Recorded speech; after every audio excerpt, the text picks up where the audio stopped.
Haribol. Haribol, Kama. Dear Dr. Jessica, thank you for this opportunity that I can ask you my question. I'm very happy for that. Thank you. So, I noticed that I struggle to follow rules. And it is difficult for me to simply do what I'm asking to do. I feel as if something is rebelling inside of me. And even if I understand that the outcome of following a particular rule is good for me, but still I have to face this aversion inside of me, like, so difficult. And then either I don't do it at all, or I do it last minute. Okay, done.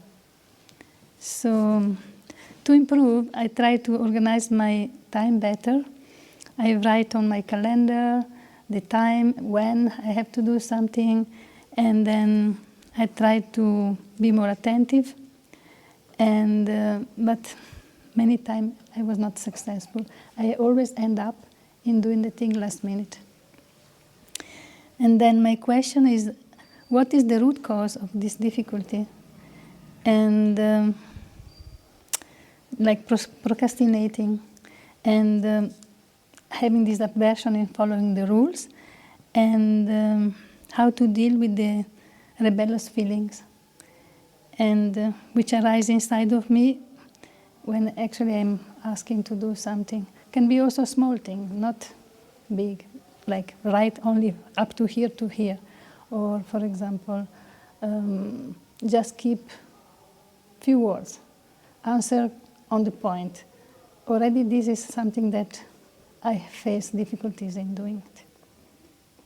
Okay. So let's start with how you feel right now. I feel a bit nervous and a bit insecure, but also confident that I'm curious about the outcome, actually. I'm also curious to see where we will end up, or what we are going to touch. Okay, so you have a mix. Mixed feelings. Mixed feelings. Nervous? Yeah. Do you feel rebellious now? No. Okay. So you feel nervous, but also curious about what the outcome is? Yes. So why don't you feel rebellious now?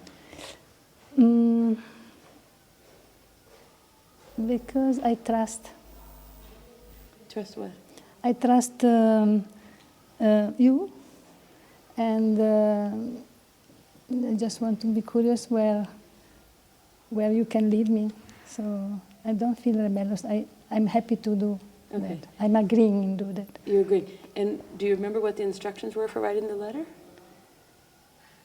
Yeah, we had. When you read through, did you feel rebellious when you did you feel like, oh, I have to follow this specific thing and write it? Did you notice some feelings coming up a little bit?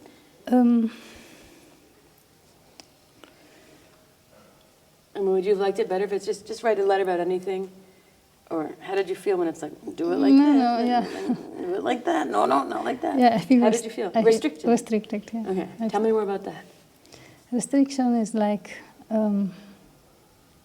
not feeling free to go or to do my way, basically. This is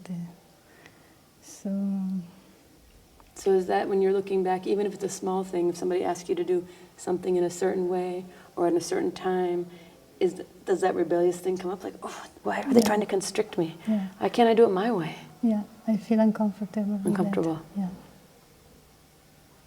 Yeah. Mm-hmm. So part of you knows, like, I really should do it that way, but part of you is like rebelling. Yeah. Okay, so tell me, which is the part that knows, what part of you is that you should do it that way? I want to do it that way. What part of you is that? Is my intelligence, let's say, or my understanding that this is good for me. Yeah. So if I'm doing it, I will gain something, or I will learn more, or something like that. So your buddhi, we could say your buddhi or your intelligence, right? Yeah. And then what's the part of you that's like, no, I hate being constricted like that. I just want to do it my way. Why do I have to be boxed in like that? Which part of you is that? I guess now. Your intelligence? No. No. It's my emotional part. Your emotional part? Yeah. What do you mean your emotional part? The feeling that is the kind of feeling that I have inside, which makes me feel why I cannot do it my way. Yeah. Why always I have to accept somebody else's Yes. opinion Yeah. or somebody else's direction. Yeah. And I can also do it by my own. Yeah. I don't need any time somebody who press me Controlling down. you. Yeah, controlling, actually Yeah. controlling. Yeah. Yeah. So where did you get that idea that it's like that?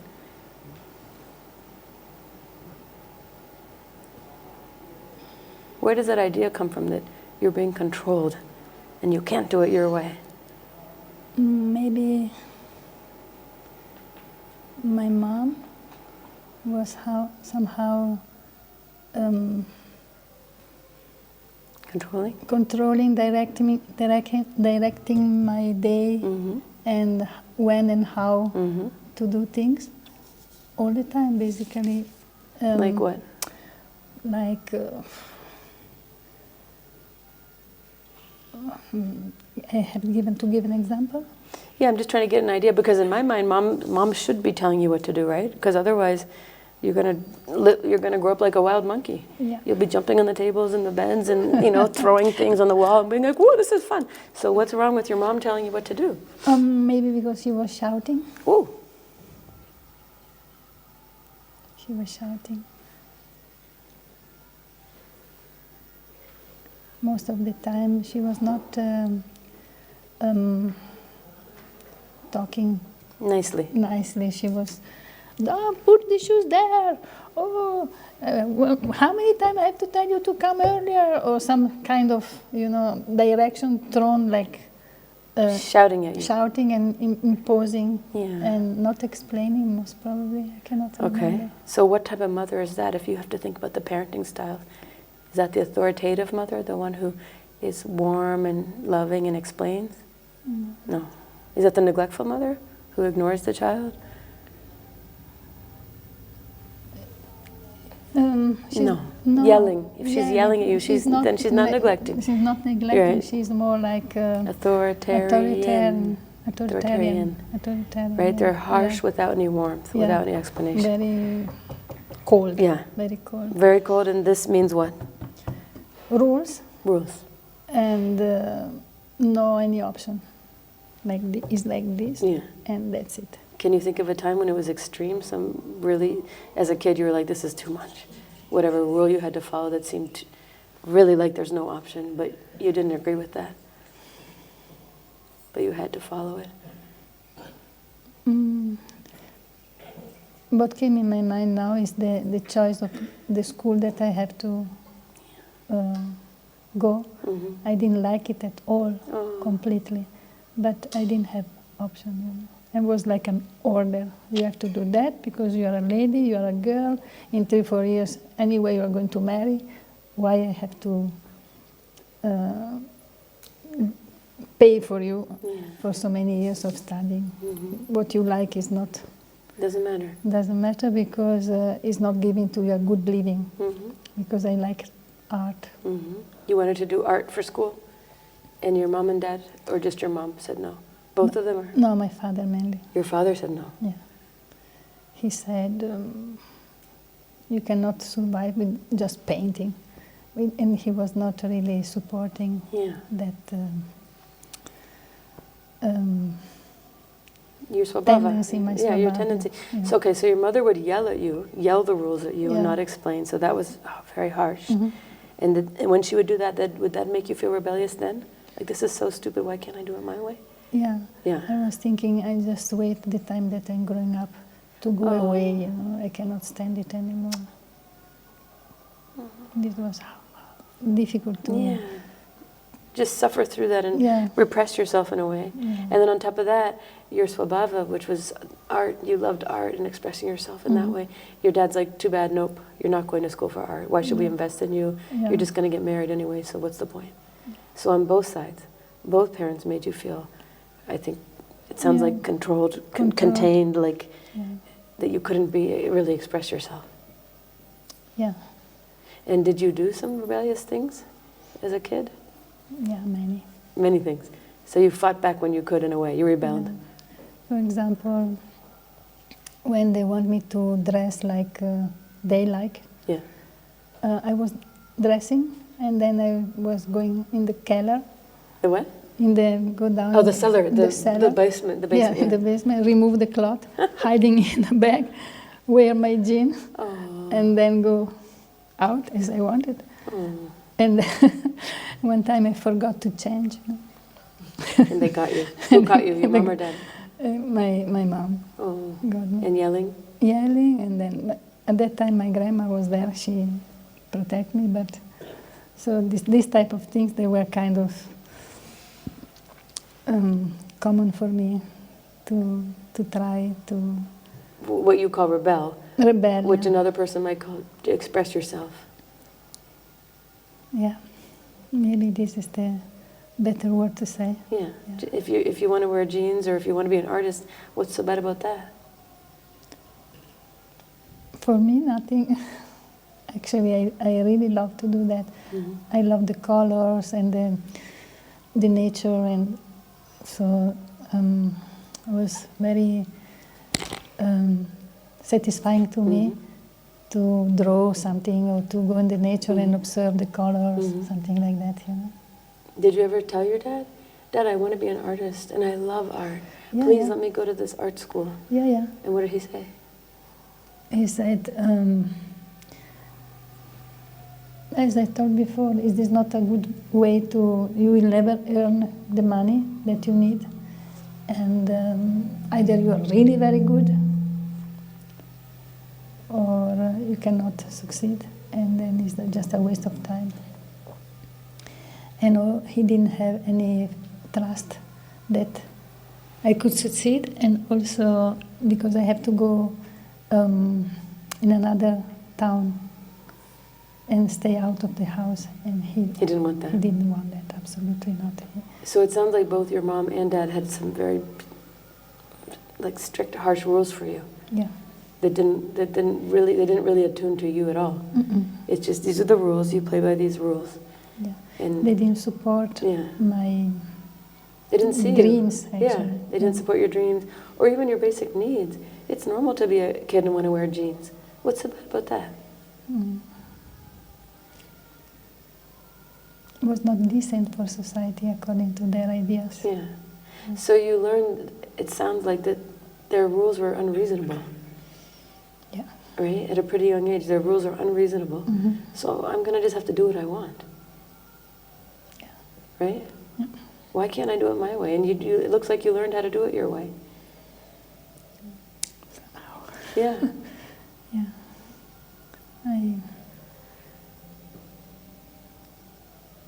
I challenged a little bit the authority. Mm-hmm. Yeah. So Not little bit, a lot. a lot. So you had to do that to survive your childhood, to have some bit of you still alive, right? And you had to kind of sneak around and do it. But what happened as an adult? How did this play out in your adult life? Look at yourself now. How is that childhood experience of being controlled and having to fit into these rules and do it their way, and I can't do it my way? How is that spilling over into your adult life now? Maybe the habit. It's a samskara, yeah. To do that. So as soon as you're told to do something, even like you said, if I say, Kamala, answer this question in one sentence, that's going to annoy you. I know it, because when I say it to you, I say, just give me the nutshell, one sentence, and then you'll do a paragraph. Yeah. Actually, this was exactly the point that I want to understand why, you know. So we did a little tour of your childhood. So now can you see why, based on that childhood, you have a samskara of, do not tell me what to do. I don't want to hear it. I've had enough of being told what to do and following your rules. I don't want to be controlled by anybody. So samskaras, if they're undigested, they make us, you can tell, because it's an overreaction to what's happening in the adult life. Okay. Because you're sitting here like, I trust you. But that's not the issue. The issue is that your inner child does not want to be told what to do by anybody ever again. She's had enough of that. And it didn't work. You ended up becoming an artist anyway. So I think you were so repressed and so controlled that now if there's a hint of it, some scars make you almost like allergic. The one way you can tell it's a samskara is that emotional reaction is very, very strong to the situation. Or the reaction. Like you may have not done an emotional reaction, but that's why I was asking you, okay, here's the instructions for how to follow the steps for the letter. And how much did you do it, and how much did you like color outside the lines? What can I get away with? That's your inner child driving. Because it's an allergic reaction to rules. She can't stand it.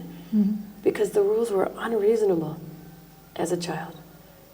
And when you have parents who do that to you, who don't see you at all, who don't attune to you, who just make their own rules and smash you in there, as an adult you're going to, or as soon as you can, you're going to rebel against it. And you're going to hate any rule ever put on you. So that's why this idea that you said about like, I put on the calendar, how does it have to do with anything? How does it have to do with the inner child who doesn't want to be controlled? She's like, screw the calendar, I'm going to burn that thing. She doesn't want a calendar. She's like, this is a crap. I try to regulate myself. But that doesn't work. No. It's not regulating. You have to see the root. The root is she's been over-controlled and abused, being yelled at. I'm sure worse things happen. So that's a very, very painful samskara. So you have to work at that level with her and understand she's been overly controlled. She's been completely repressed and boxed in like a bird with its wings with a rubber band around them, like that.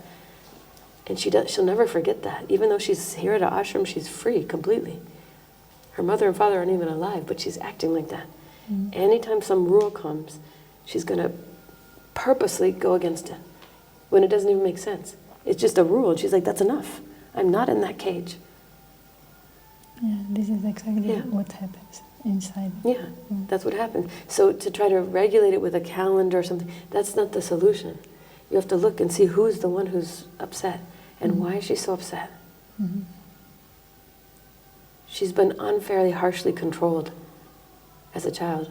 So the reaction now as the adult is the rebel. That's why you have those rebellious feelings as soon as, like if I say, Kamala, sit there, you're like, I don't want to sit there. Why can't I sit there? I know it. As soon as you've been told what to do by somebody, she gets pissed. She gets pissed off. So the idea is for you to see that it's her who's been very, very badly treated with a lot of control. So she's those rebellious feelings are going to come very easily for something that's not the same. So you have to teach her, sweetheart, you know what? Right now it was just an instruction. You have to be the adult, the adult self who sees her and you know her pain point. Just say there's some person who has weak knees. They're going to know, oops, I shouldn't climb up those stairs or take it real easy on the stairs because my knees are weak. So this is your kind of weak spot, being told what to do. So once you know, okay, that's my weak spot, it's like a sore knee, that's my weak spot. If there's any rule, or if somebody's telling me to do this or be here at that time, or any instruction or rule, she's going to freak out because she's been abused. You don't treat a child like that. She's not a sack of potatoes. She's a person. She has her own nature. She has feelings. She has needs that should have been attuned to. So once you do that yourself and say, sweetie, I know you don't like being told what to do. You've had a hellish childhood where you were always being bossed around. You didn't even get to go to art school. You didn't ever get to be yourself. But you don't have to react like that to what's happening now. It's a different situation. But first you have to acknowledge why she's reacting like that. Okay. And then talk to her about what happened in the childhood. And give her a hug and say, sweetheart, I'm sorry you went through hell. That was horrible. But wait a minute, look where we are now. We're at the ashram. You're painting. You can do whatever you want. And the reason why this person asked is probably most of the time reasonable. Because you're either on some team with some people helping out with some seva, or it's a class where there's not only you in the class, there's other people. So that's why maybe the teacher says keep it to one sentence because there's other people. So you have to share the space. It's not that somebody's trying to control you. So you have to talk to her like that every time. Then she'll start trusting you. Okay. How do you feel? I feel hurt and also happy because I'm learning the way out Yeah. and how to live, and actually more than happy. I'm excited Yeah. to practice. Yeah. Yeah. Because your mom and dad are not in control of her anymore. Mhm. If you're in control, that means you can nurture her, you can talk to her about what happened and how horrible that must have felt to not have your own freedom. Mhm. Freedom of how you dress, freedom of how you speak, freedom of what you choose to do in your life. It's very painful. Mhm. You know, so you acknowledge all that and say, but now you don't get to drive. I'm taking care of you. So when I'm trying to get along with other people in a community, I definitely am going to say yes when you want me to say no. But you want me to say no, but for unreasonable, because you're pissed off about how mom and dad treated you. So you have to step in as the parent and catch her and say, sweetheart, that's not what's happening now. To bring myself in the moment, in the Yeah, you the time, mother, in take her to reality. the present moment. Yeah. But look at her past and say, I know it, that sucked. That's not what's happening now. Okay. And you can also write some angry letters in your journal. You know, write one to mom and be like, that was so unfair. You controlled me, you constricted me so much. And dear dad, I'm an artist actually. It's your bad luck you didn't see that in me. But the fact that you repressed me so much and told me I wasn't worth it, you didn't want to spend money on me to go to art school, that's BS, you know? So you can do some work on your calm days. So then when the next time somebody comes and asks you to do something, it's not that she hasn't been seen since we just talked. You know, you're talk to her regularly about that. It's a very painful wound she has. Thank you. Good job. I feel grateful. And how does she feel? Heard. Hurt or heard? Heard. Heard. Heard. And seen. And seen, yeah. Good. Yeah. Thank you. Okay, good job. Thank you for Thank you. sharing Thank and you. being vulnerable. You're free now. Free, free, free. Okay. Thank Good you job. so much. Good job.